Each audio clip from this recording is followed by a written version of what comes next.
Today we're going to be doing something a little uncharacteristic here on the channel, which is to deep dive into an aggro deck. Now, I don't always play aggro, but Boros has been around here for a while in the meta, and it's been very, very powerful. So I wanted to try to take my own Boros list onto the ladder and see how we do, add a little bit of a twist to it. We really wanted to play things like Venerable Warsinger as well as Blade Historian, two cards I don't think get enough play in Boros, especially with as much Boros has been going around. Venerable Warsinger is a card that's going to allow us to reanimate creatures from our graveyard to the battlefield, allowing us to kind of recharge if we get swept by a board sweep, or if our opponent is running spot removal, things like that. And the Warsinger works really well with things like the Reckless Stormseeker, because the Stormseeker can give it haste the moment it hits the field, and we can reanimate something right away, which is great. Blade Historian, obviously giving everything double strike, is a great top end to the deck. This is very much a creatures only type of a build, so we're not doing any of that burn stuff that the other Boros decks normally do. So we're running things like Thalia as well to kind of slow down our opponent's removal and try to just get the damage across as fast as possible. But today's deck's a lot of fun. We're gonna have a full deck breakdown as always at the end of the video, so stick around for that. In the meantime, there's a link in the description below for the deck list, and if you guys enjoy content just like this, if you wouldn't mind hitting that like button as well as the subscribe button, both of those go a very long way, and they're a free way to help support the channel. With that being said, guys, enjoy the games. We'll see you back here at the end. Peace.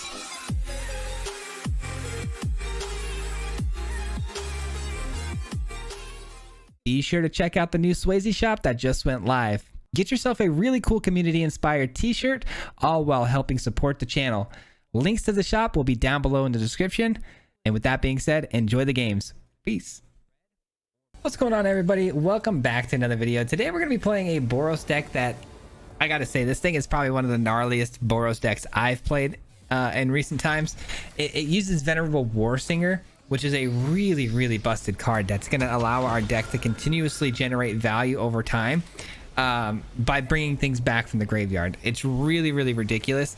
So if we get swept up, this is kind of like a card that can kind of rebuild the team very quickly and get us back into some games. Right away, our opponent is showing us some ramp mechanics here. This thing is going to get bigger whenever cards leave the graveyard. And this is ramp. It adds mana of... Here, let's see the other way.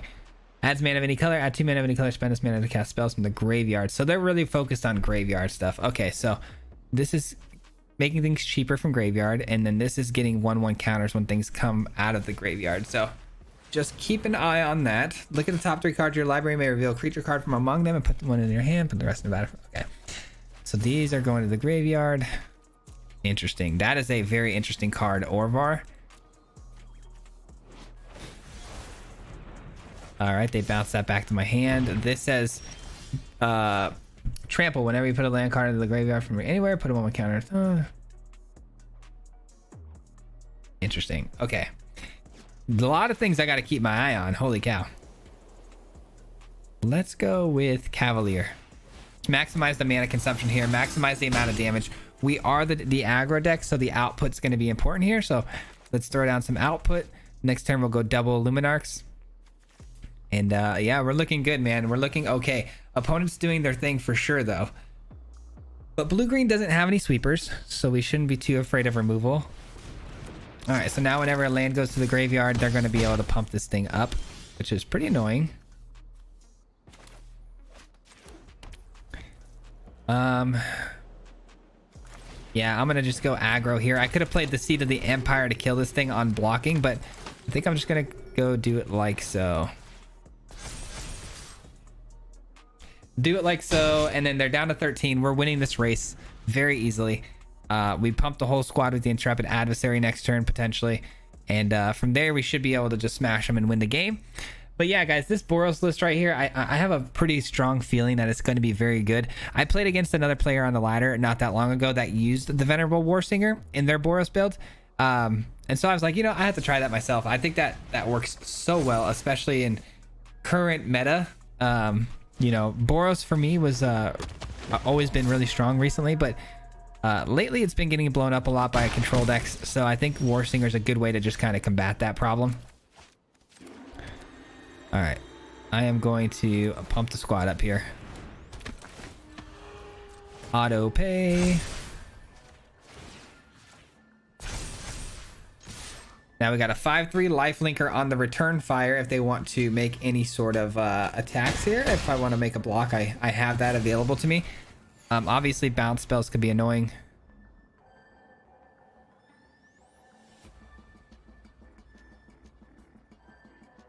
They have 8 damage on board too, so yikes. Okay. Yep. They do in fact bounce us. They don't send the whole team though. Interesting. Well, we're in a bit of a bind here, I can't lie. All of these bounce spells have been doing some crazy nonsense to us.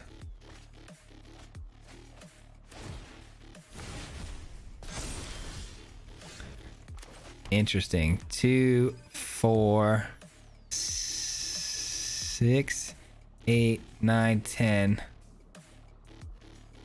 Do I have lethal? 1, 2, 3, 4, 5, 6, 7, 8, 9, 10. We only have 10. We have 10 damage potentially if I play the adversary out again. Gosh darn it. Okay. In that case, let's create some more bodies here to block with.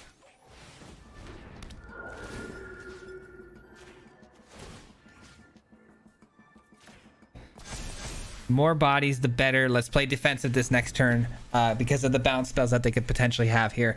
And these things also have trample we have to keep in mind. So let's just keep a good defense here, not allowing any of this damage to get through. And then we'll follow it up with a big adversary and we should be good.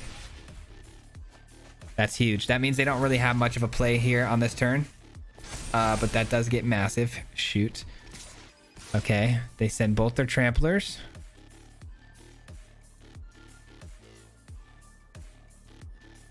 I could take 3.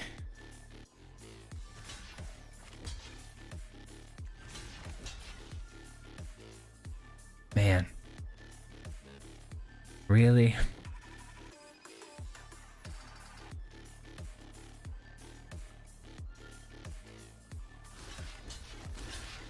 Guess we do it like this. I guess we do it like this. And it is what it is. Whatever way they decide to block here is totally fine by me. Venerable Warsinger gets stuff back, so if they leave that alive, that could be pretty positive for us. But I do need to get these 2 creatures off the field because they've gotten too big for me to deal with anymore. And we have really good blocks coming out in the next turn or two, so all we got to worry about is this 2/2. I don't really care. Nice. They leave us with a Luminarch. That's cool.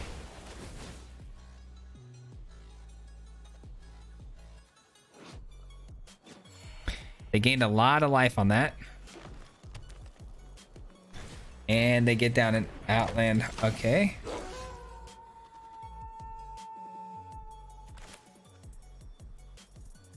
I need this thing to stick just because I really need to get that life gain off of it, man. But I have a feeling if I invest all this mana into it, which is what I want to do right now, it's going to get blown up. I have a feeling about that, man. All right, let's just do it. Let's just do it. I mean, if it doesn't get bounced, we're chilling, but if it gets bounced, we're pretty screwed.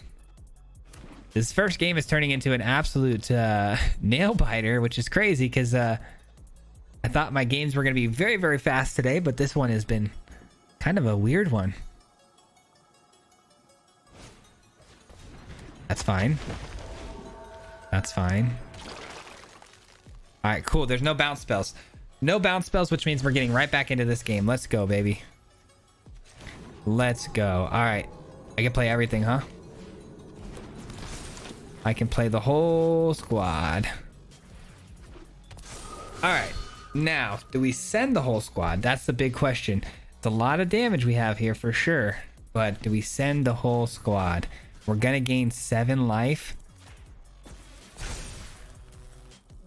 Putting us back to 10, 3, 4, 5, 6, 7, 8. Yeah, I think I send it. I think I send it here. Gaining 7 life here, putting me back to 10 is the big thing. That's going to keep me from dying, I think, on this next attack based on the amount of power we see on the board currently. We got 3, 4, 5, 6, 7, 8 damage here.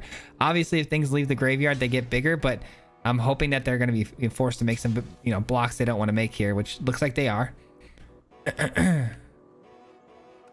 So this is going to work out. Oh, they block everything. Huge. Okay. Huge, huge, huge. I think we win the game now.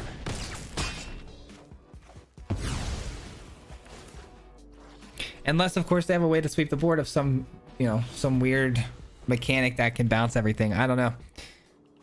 Cyclone Summoner, but do they have enough mana? 2, 4, 6. They need 7 mana for the Summoner, I believe. They Memory Deluge, which is a pretty clear indicator that I think we got him here. Oh man, they had me navigating on this one, man. I thought I was gonna have some brainless gameplays here where you just play 1 creature, 2 creature attack, you know? Trying to take a little bit of a day off here. They're not having it. They're not having it.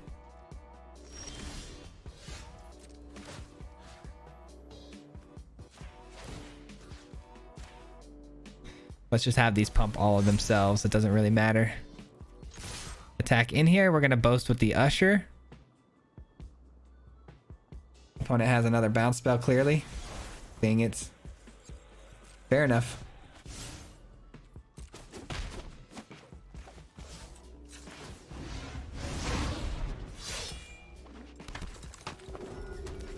All right, let's just show them our last land in hand here. I don't typically like to play out the last land just so I can keep it a secret, so maybe they think it's something better, but we will play it out.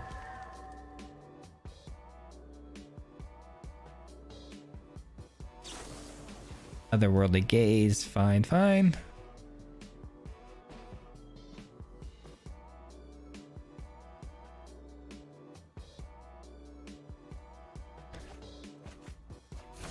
All right, they fill up their graveyard some more. This is actually a really interesting deck, though. I will give it to my opponent here that I really do enjoy what they're doing with their deck. I think it's fairly a pretty cool idea. It's a very cool idea. And there's the scoop. I figured as much. We were kind of really pulling ahead there pretty heavily. So GG's to our opponent, and on to the next. Love it, man. Love it, love it, love it. That was really, really way more intense than I would have liked, but it made the video, I made that gameplay footage a little bit more fun, which I can enjoy. So let's see if we can get the Venerable Spirit to just kind of go crazy. The Venerable Warsinger. Okay, opening hand is not bad, especially going first. Got a really good start here with the Luminarch into the Adeline. Love that. And this is more of the style of gameplay I want here. We go first. We just go curve, curve, curve, attack, attack, attack. And hopefully they get really upset and they don't want to play anymore. That's how aggro works, though, you know? Don't be mad at the player, be mad at the game, you know? And I believe we have lethal next turn if we can get this Blade Historian down. I mean, 3, 6, 7, 8, 9 times 2. Yeah, we got lethal. So if they can't kill anything here, they're done. They killed everything. Or close to everything. Yeah,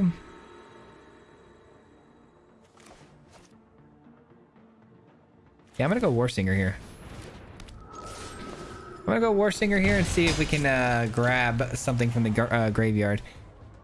Plus it avoids, you know, the path to peril, so. Very nice. They are screwed. Here comes the Blade Historian. Oh, so good. So good, dude. Blade Historian needs to be used so much more. Luminarch's back onto the battlefield. Take action, absolutely. And they are now sitting at 2 life total with a lot of mana to work with, to be fair. Blood on the Snow is definitely something I could see happening here. And if it does hit us, we are not out of the woods. Yeah, we're not out of the woods yet, man. Not out of the woods just yet. Let's go ahead and play this out. That way we can keep them on more expensive costing spells. I mean, we had the turn of a lifetime, the curve of a lifetime, but the opponent came out of the gates hot, so it is what it is. They create the lifelink flyer. Now, how do we get lethal here? This gets 3 with first strike. They block here. I think this is the best move we got here. I think. All right, that has first strike. We go here for 4. That should close it out, I believe. No, actually they get one. Okay, yes, they blocked the 4/4, which first strike goes first. Okay, it worked out. It worked out. Math is really, really hard, guys. I knew we were in a prime position there, and I think that was definitely the best line we could have taken to the most amount of damage. My own brain, though, thought, oh, they're going to be at 1 life total at the end of this because they're going to gain 2 off of that, putting them at 1. But I forgot the first strike goes off first, so all is well that ends well. If they would have blocked here, first strike would have gone off. They wouldn't have gained life. So either way, we had lethal. So that was definitely the right play line. So GG's. Man, hit with the Path of Peril, followed immediately by a farewell. All the ramping they did with their treasures, that's crazy. That's crazy. We had lethal on turn 4. That's wild. So fast. This deck can be so fast. Imagine if we had the Usher to kick things off. We would have been even faster. All right, we'll match your Usher with an Usher. They do have the boast mechanic here. Do we trade? I think so, because we're running Venerable Warsinger. I don't think they're running anything like that, so I think we have the advantage there. Ooh, double Luminarch.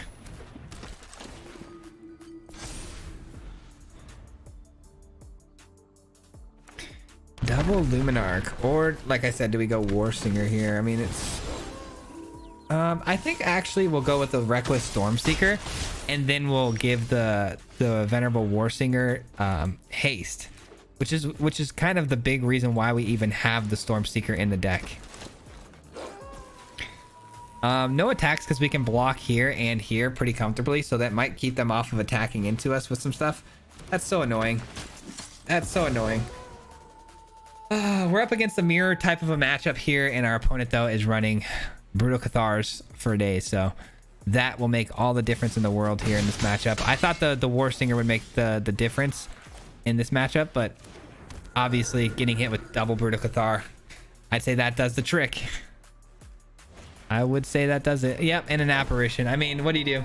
Nothing you can do here. Just a mirror matchup that they teched out for very well. Well, at least the game was quick, and that's the idea, right? Is to play aggro decks. You know, you want quick games, you want to rank quickly. That's the way to do it. So at least we win quickly, we lose quickly. So on to the next. Man, oh man. I'm going to see Brutal Cathar in my dreams now. Jeez. Brutal Cathar, apparition. That was crazy. That was crazy.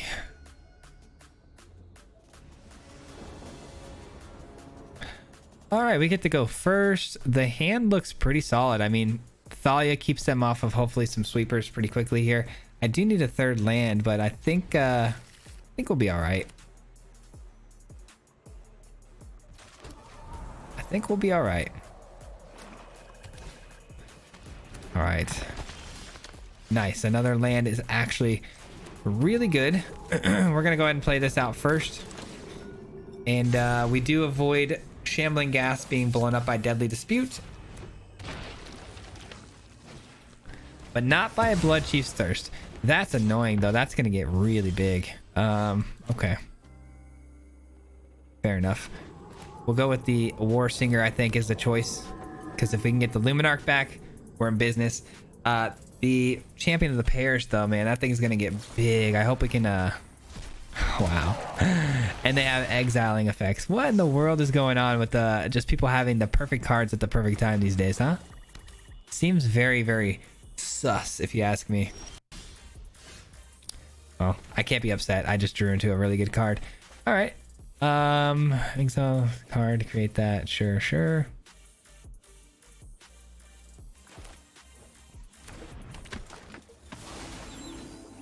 Take the Champion of the Parish to get in there with the Warsinger. We don't get anything back, though. They did exile my creature from the graveyard, which is a sad thing.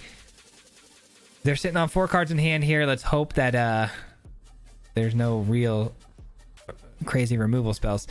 Discards 2 cards, create 2. What? That's fine. That's fine. Let's see here.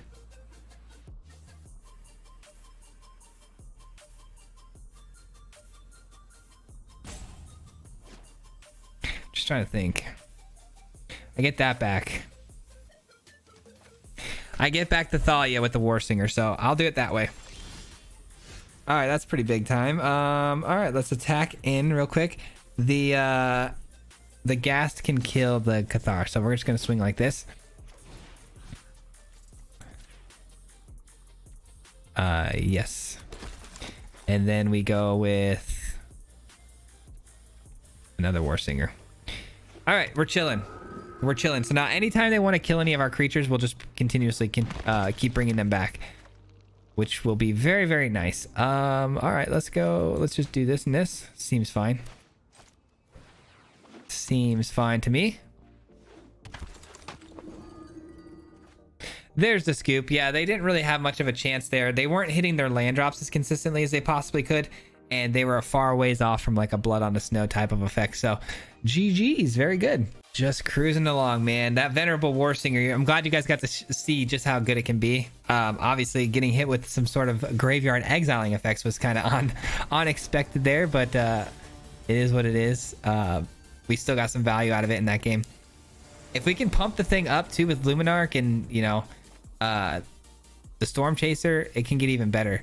Opponent goes first. Opening hand here, not exactly that great, to be honest. I don't really like this hand that much because 2 mana is scary enough, but then our only 2-drop is Intrepid Adversary. I mean, we'll keep it because it's not throwaway worthy, but I just don't like it. It doesn't feel good.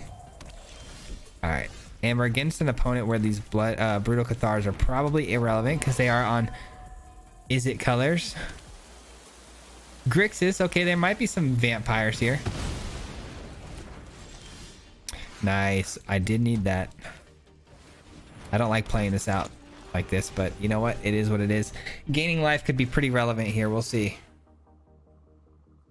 We'll see if it's like burn stuff, and you know, there are those Grixis vampire lists that use, you know, the anvils and the 3/2 bloodthirsty harvester and stuff like that. They draw a card. What's the card they get though? They get a land. Okay, they got their 3rd land. And Bloodchief's Thirst? No. Okay, good. All right. Very nice. Adeline, I think, is the answer here.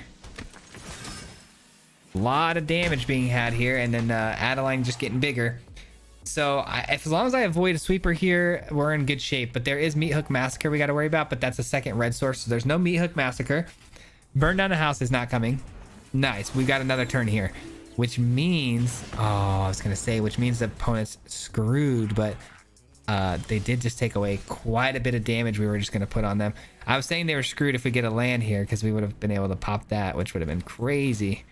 All right, well, now they're definitely in sweeper range, but let's see if we can put on enough damage here to get them pretty close to dead.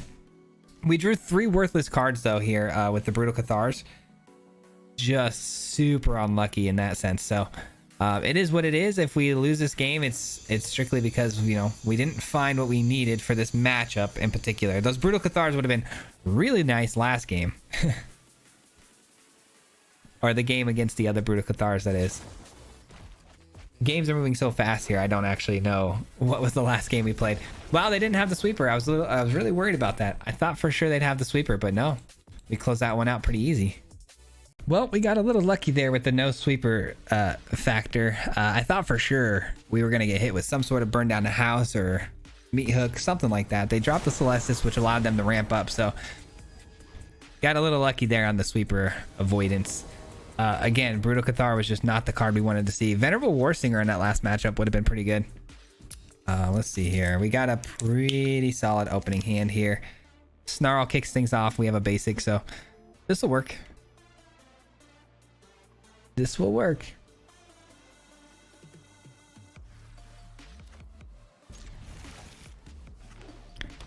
You never want to go second being the aggro deck, though. Ooh, that's a good find, though, off the top of the deck.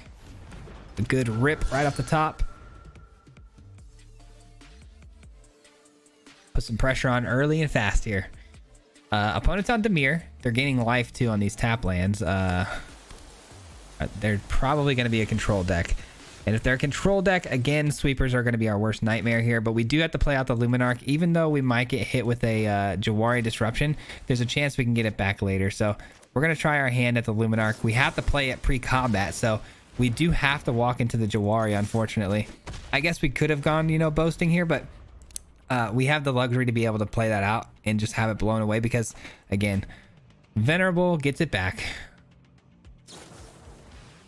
Siphon Insight. Okay, that's actually not that bad for us. I actually don't mind them hitting a Siphon Insight on us. That card's actually a lot better when you're in a mirror type matchup. Nice. That's huge. Yeah, I think the play here is the War Singer. We do avoid the counter spell, so I think let's get it in here and let's look to get back the Luminarch. And I will play Thalia out here, and that way we can slow down any sort of spells that they might want to cast to sweep up the board here. Looks like they might have spot removal for this. We might just be in trouble here. This just might not work out for us. Opponent's on a control deck, so Lord knows how many removal type of effects they may have here. Because I'm stuck between a rock and a hard place of being able to go aggressive here by playing things like Adeline and dealing as much damage as we can, but we don't avoid sweepers. So then I want to play Thalia, which is then going to slow down that pressure and maybe give them time to set up. So I don't know, but I am going to go with Thalia. We're going to see if we can get Thalia to just slow down any sort of removal mechanics they may have. I doubt it'll work out for us in this manner, but it is what it is. Control decks are specifically designed to shut down aggro decks in most cases, so not surprising.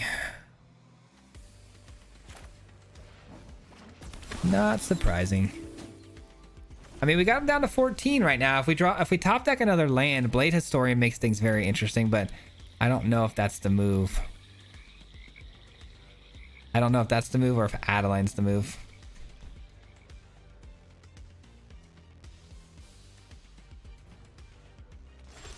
All right, we do go up to a 4/4. That's nice. Ooh, another War Singer. Okay, here's what I'm gonna do. I'm actually gonna play out the Stormseeker. Stormseeker comes in, it gives itself haste. We attack in for the most amount of damage we can. War Singer follows that up. It gets haste immediately. We bring some stuff back. So that's gonna be the play. Does this get countered? Sure, I'm sure it does. Do we get hit with a instant speed removal spell? Sure, I'm sure we do. We gotta try though, right? It's the biggest thing. We gotta try. We can't sit here and do nothing just because we know our opponent has interactions. It is what it is. We gotta eat these interactions the best we can.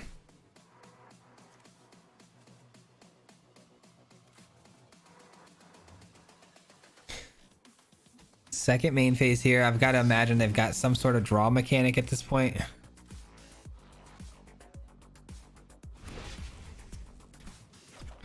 All right, they don't use whatever they drew.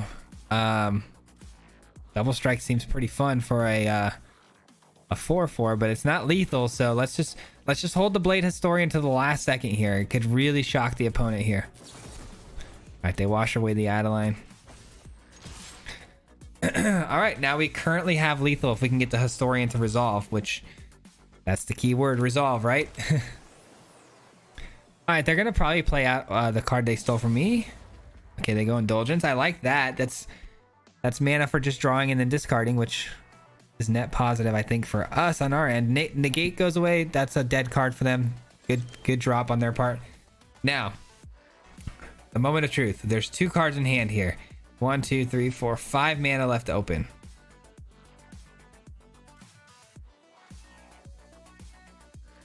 We gotta try. We gotta try. 2 cards in hand. Let's see what they are. We know this is worthless because we know they only could have possibly stolen a creature from us, and they didn't play it, so none of our creatures have flash. Devious cover up, of course. All right.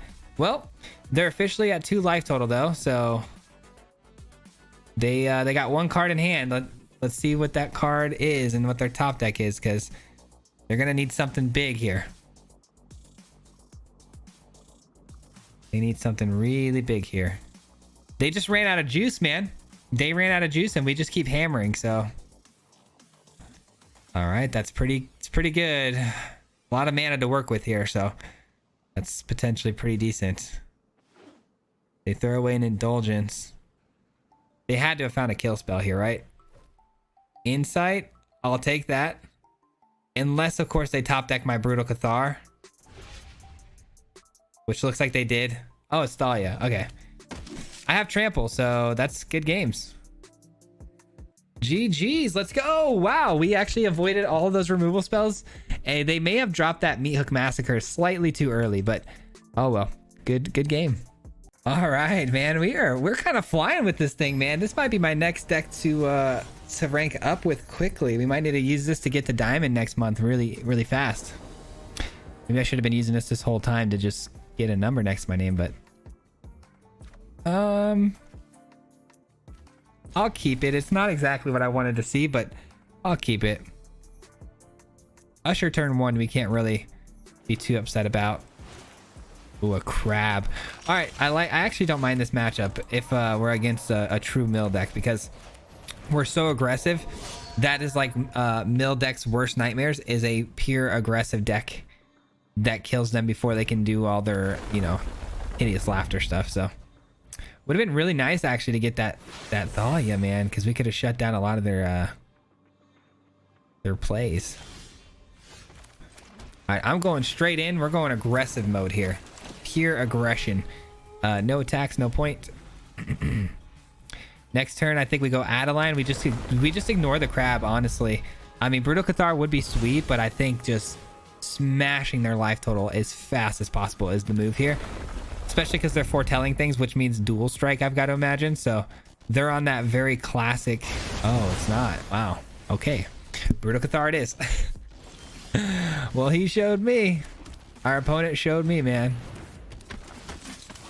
All right. Cool beans, cool beans. Did not expect Crush the Weak, that's for sure. Thought for sure that was a dual strike. Well done. Pretty good answer to the problems on board, right? A lot of things in the graveyard too, so if we find a War Singer, we're looking pretty sweet. And they allowed us to transform into the Brute, so that's a little extra damage for you. Don't tell me you got a counter for this. What kind of mill deck are you? Oh, they pay the 3 life, huh? Okay. Just to have me recast it. It is nighttime though. I do need them to play 2 spells in order to go back to daytime, so. That's definitely a dual strike though, because they did just hold priority there with 1 red open, so that's gotta be dual strike. Bad news is they actually have the dual strike and Tasha's Hideous Laughter here. Most of our cards are 3 mana or less, so we're in for a pretty bad mill here. They might actually pull some big stuff off. Double Strangle, I'll take it. If that's their move, is to just kill my creature, I'm down. That means they don't have any Tasha's Hideous Laughter in hand, I don't think. Totally fine. They're out of cards. We're at 29 cards in the deck. We're chilling. We are so chilling. Let's go. Get over here. The land is not ideal. All right, we are going to run them over now. They ran out of juice quickly. Oh, it's an iteration though. That's really good. They're gonna find some spells here now. Wow, that's a good top deck. It's a really good top deck. What's the card? It's got to be Tasha's, right? Which they're probably hanging on to, it looks like. Cave of the Frost Dragon has to be the play there on the land drop, because we're going to deal extra damage when we can fly it in here. Also, the Crucible is going to get us some attackers as well, so something to think about. All right, Behold the Multiverse on the main phase for 4, which means they don't have another play here unless it's Cacophony. I'm thinking of the mill plays, not the not any plays, but that's pretty big. 3, 4, 5. Yeah, we can't play it and attack with this. What's more important here? I think they've got plenty of mana here, so I don't really think this is a priority. 3, 4, 5, 6, 7, 8. 3, 4, 5. Yeah, let's do this, because if they do have another sweeper here, we can at least go over the top with you know, the Cave of the Frost Dragon again next turn and get a lot of value that way. So all right, and any spot removal on the Brute is going to be damage that they have to take. I don't know, I just like this a little bit better. Ooh, 11 cards. Okay. Oh, you're... Oh, let's go! Let's go, dude. Oh my gosh, what a game we just ended up in there. Holy cow. Look at this. Look at this. 1 card left in the deck. 1 card. Let's freaking go. All right, we got time for one or two more depending on how fast they go, but my goodness, what an absolute game that was. People are not making this easy on me, are they? Oh, beautiful. I mean, this curve is just spectacular. And we go first. Absolutely spectacular.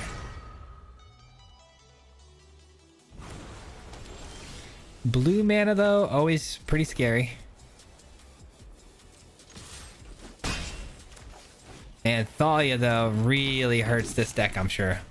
Anytime you see a Hall of the Storm Giants as the first land drop, you gotta think Thalia is probably gonna put some work on them. Okay. A 1/2 with a 1/2 body creature. You may put a land card from your hand onto the battlefield tap, draw a card. If you do control 8 lands, draw 2 cards instead. Okay. So not really that scary. Let's just keep the pressure on. Keep the pressure on. We probably will lose the Usher of the Fallen here. It is what it is. No, they keep the 1/2 intact. Interesting.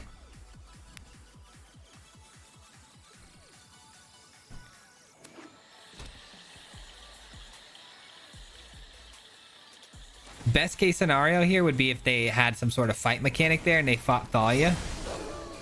And then we get the War Singer in and give it the haste, you know? But they don't actually even kill it. And they are dead. GG's. Unfortunately, they didn't even get off to do their thing, which is what our deck does, man. It just shuts things down very quickly before anyone can do anything. So that went about as good as it could go for us. And on to the next one. Yep, that definitely opens the door to another game here for sure, because that was very fast.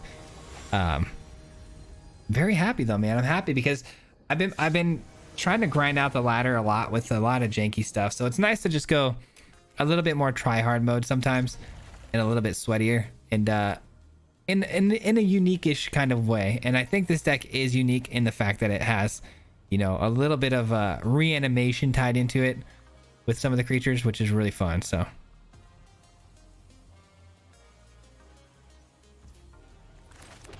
something that might be fun in this deck would be the Specialist. Is it the Specialist? What's the name of the card? It oh man, what's the card's name?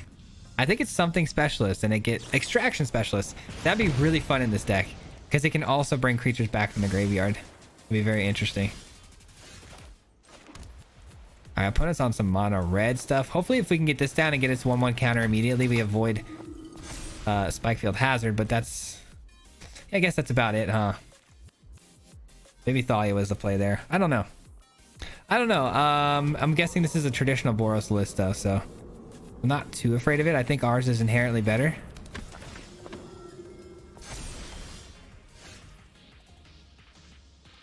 All right, we're gonna give them the option to exchange here, and if they don't take it, we'll just take their Luminarch with our Brutal Cathar, which is the more likely thing to happen here. All right, we'll be taking that. We will be taking that. I'm sure Brutal Cathar is going to get burned out here, but it does set back their Luminarch even a further, another turn back, which is even further back than before. And our Luminarch's just going to keep growing. Royal Eruption. All right. And they don't go for the Brutal Cathar. Smart play, actually. I actually respect that move right there by not going for the Brutal Cathar. Not bad. I think we maximize our investment of mana here. I'm gonna go for the long run here. Maximize the investment, and now these two creatures in our hand both have haste, so they'll get immediate benefits from the Intrepid Adversary, which is super nice.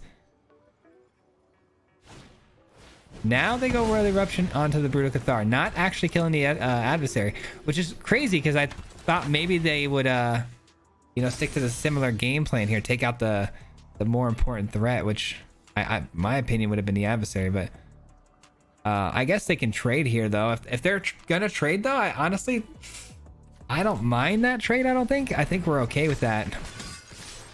We're so far ahead of them right now as far as damage output that I'm okay with this being traded out. It does more than just trade the Luminarch, right? We gain 4 life. We shut down their hopeful initiate from growing, at least with the Luminarch being gone. So we're taking less damage. Oh, feels bad, man. A brutal Cathar off, and currently I'm winning. And we get in for another 3, putting them down to 7. We're at 21. We have more life total, more creatures on the board, and pretty equal in hand here. So I'm feeling pretty safe that we got this locked up here. Would like to see one more land come down though, so we can play a double feature here. By all means, attack away. Oh, brother. Oh, brother. And that right there is why we have a splash of Blade Historian. For moments like this. Oof. Just brutalized. All right. Blade Historian is so good. I don't know why that card's not being played a little bit more. GG. All right, bonus game. Bonus game. I thought we were done there, but I think we, as fast as these games are moving, I feel like I could just keep squeaking in one more game here, one more game here. Hope you guys are enjoying today's video, though. Thank you guys so much for watching. I do appreciate it. After this game, I will be heading to Walmart with the boys and getting some stuff. We're gonna have a fun night here at the house. I think we're gonna watch some movies, and they don't know yet, but we're gonna go, I think, buy a tent and like camp out in the living room. Should be a lot of fun. I don't know how expensive tents are, though. I may regret saying that, which is why I haven't told them yet. I don't know how expensive this tent is going to be. All right, let's get the Luminarch in. I think we just kind of rinse repeat the same thing as last game. Kumano will give their Luminarch a little bit of a jump on mine, but nope. There we go. They get a Bloodthirsty Adversary in. Not that big of a problem right now. It's a good find off the top. Do we race them, or do we just go, you know what? Place Thalia down. Yeah, I'm going to do that. I'm going to put Thalia down. Thalia down, and I'm going to put a 1/1 counter on Thalia. And the reason why is because now it has a first strike, so this cannot attack without having to go through the Thalia, which would kill it. And also Thalia shuts down a lot of their burn spells for 2. Okay, that does go around the Thalia, though. Feels bad. It's all good, though. All good. Baby. I think I want to do this. I think I want to just catch them off guard. Catch them sleeping, you know? No attacks. We're going to catch you sleeping here. I know it. You're not going to like this. They're going to put the 1/1 counter on Bloodthirsty Adversary, swing into me. I'm going to hit him with the Seat of the Empire, block with Thalia. Boom, bang, boom. It's gone. And now we've got the lead. And then we go with the Adversary and then just pump the whole squad up. Oh, that's annoying. Can you be any more annoying? Okay, they just completely said, you know that plan you had? We're going to go this route. They probably thought I had a Wandering Emperor, which is why they went this route. So messed up. If it didn't have indestructibility, we'd be chilling, but it does, so we're not. Can't believe that, man. And then they're gonna just use it again, so I guess we go this route.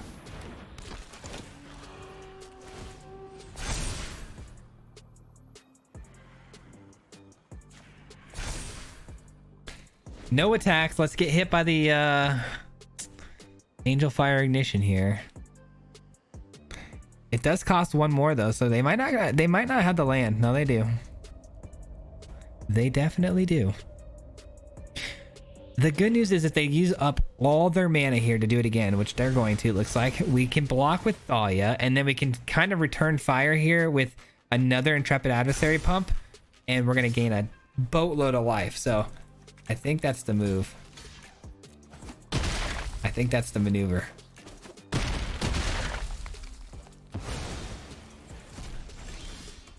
Warsinger. I do think it's this though. 1, 2.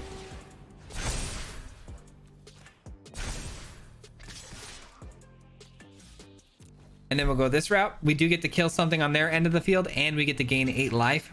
Massive. That's so good. That's so good. That is so good. And now I really like the state of our board right now.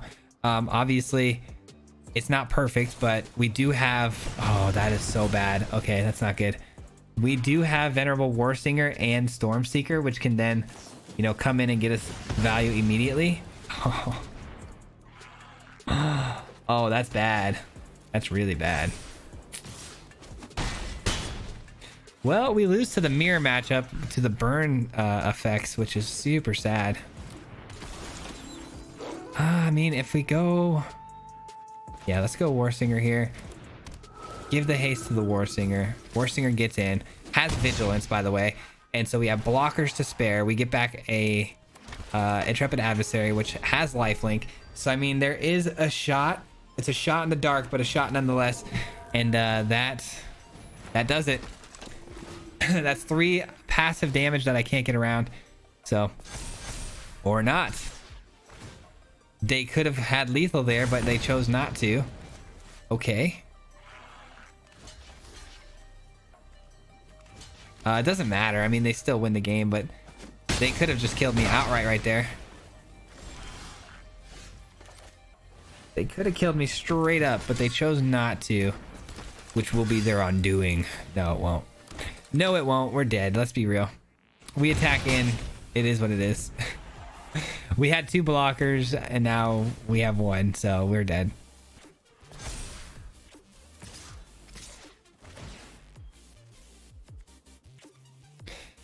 All right, I mean, that was a good run though, man. We had a really good run and we almost made that happen. They just happened to have a, you know, a plethora of burn spells back to back to back. So we ate those pretty hard. But yeah, let's break this sucker down. That will conclude today's gameplay portion of the video. I hope you guys enjoyed today's video, and we're going to break the deck down for you and show you guys just how we built this thing up. But before I do so, huge shout out to everyone who's made it this far into the video. It helps so much when you guys stick around this long. So thank you, and I'm glad you enjoyed the video enough to do so. And with that being said, let's take a look at the deck. So today's deck was pretty easy going for us, man. We just kind of grinded this thing through the ladder pretty seamlessly, but Boros is known to do that. Boros is very, very powerful. It's always, not always, but it has been very strong for a very long time. I had a Boros Exile deck before the Boros Aggro and Burn became a thing, and Boros is just up there, man. They got some great cards. Mono white, basically with the splash of red, is never going to be, you know, a bad thing when you're talking about trying to be aggro and just getting consistent and quick wins. But I wanted to just add a little bit of a twist today in the video with playing things like Venerable Warsinger and Blade Historian. Saw somebody else playing that in the Boros list not that long ago, so I thought to myself, I had to give it a shot. Mostly the Warsinger. I didn't see them playing Blade Historian, but I've been wanting to play this card for a while now. It's just so good, and I don't know why more people aren't playing it. It's kind of like a game finishing card in most cases, if you can get this thing down and, you know, pump your team up with double strikes. It's kind of crazy, especially with the trampling effects of some of the cards. But anyways, so we built this very similarly to any other Boros list, but we knew we had to cut out things like Bloodthirsty Adversary, because we knew that we weren't going to be running any sort of burn spells, you know, which we cut out the Kami. I'm not the Kami, I'm sorry, the what is the card's name? Oh my goodness, I'm gonna forget the name already. We cut out the enchantment. Oh my goodness. The Kumano. We cut out the Kumano. We didn't think it was necessary. I figured if we're going to be going with the Blade Historian top end and trying to reanimate creatures in the graveyard, this had to be a very strictly creature-based deck. So we went as fast as we could in the creature department as I could possibly think of, which I think, in my opinion, is the Usher of the Fallen, because it's a 2/1 1-drop, which puts on a lot of pressure really fast. And then we go into things obviously like Luminarch, and we talked about the Thalia already, but this is going to hopefully slow down their, you know, the removal spells and sweepers, kind of buy us a 1 extra turn, which could potentially, you know, cost us, you know, an entire game. So I think Thalia is very important in this deck, especially when we're not running any sort of spells. And then we've got Brutal Cathar, obviously, for mirror matchups. And then Adeline is nice because it also puts on an ungodly amount of pressure. You know, you throw down an Adeline, you're creating bodies right away. It's an incredible card, this one here, for an aggro aggressive deck. We got Reckless Stormseeker. Like I said, this one's very important to the deck in the game plan, because you want to get the Stormseeker typically down on turn 3, and then Warsinger on 4 to give it the haste and get in for the reanimation spells, and especially if they made some blocks or made some trades or, you know, spot removed any of our creatures off the field, Warsinger can get in right away. And I've noticed some other plays too that you can make with the War Singer, getting back, let's say, the Intrepid Adversary. If you get back the Intrepid Adversary, let's say you get the War Singer down and then you attack the following turn, not, you know, spending any of your mana, then the adversary gets to come into play for free, and then you get to use all your mana to pump the team, which is pretty awesome. And of course, Cavalier is just too good not to have in any Boros list, and we topped it off with 1 Cave of the Frost Dragon. I elected for the Snarls being a pretty popular opinion among the Boros aggro list, because you know you want to make sure your lands don't come in tapped. But yeah, guys, that's the build. I hope you guys enjoyed that. It's just a little bit of a twist on a classic. We don't typically do this a whole lot, but wanted to do some grinding today in Mythic, so we decided to go try hard mode. You know, sometimes you got to do that. But we've got some really fun lists for you the rest of the week, a little bit more creative, a little bit more out there, so be sure to check those out when they come out. But anyways, before we get out of here, it is what is today? Tuesday. Okay, Tuesday. So there's a stream tomorrow. Then we're going to be playing against you guys on the stream, so be sure to check that out. And before I get out of here, as always, huge shout out goes to the Marty Mob, man. The Marty Mob is the membership program here on the channel, and these people help support the channel through that membership program. So I couldn't do without them, and I have to let them know how much I appreciate them for everything they do for me. They are truly changing my life day by day. So thank you so much for everything you do, and I appreciate you guys so very much. With that being said, guys, we're out of here. We'll see you guys tomorrow for another one. Until then, peace. Hit him 3 times like a hat trick. Yeah. The name is Swayze, no Patrick. Yeah. If you play him, then it's tragic. Hit him with the Mythic, yeah, that's magic. Yeah, MTG, that's what you'll see if you like and subscribe. When's the upload, man? Man, all of the time. Coming with the best decks, this is the meta. This ain't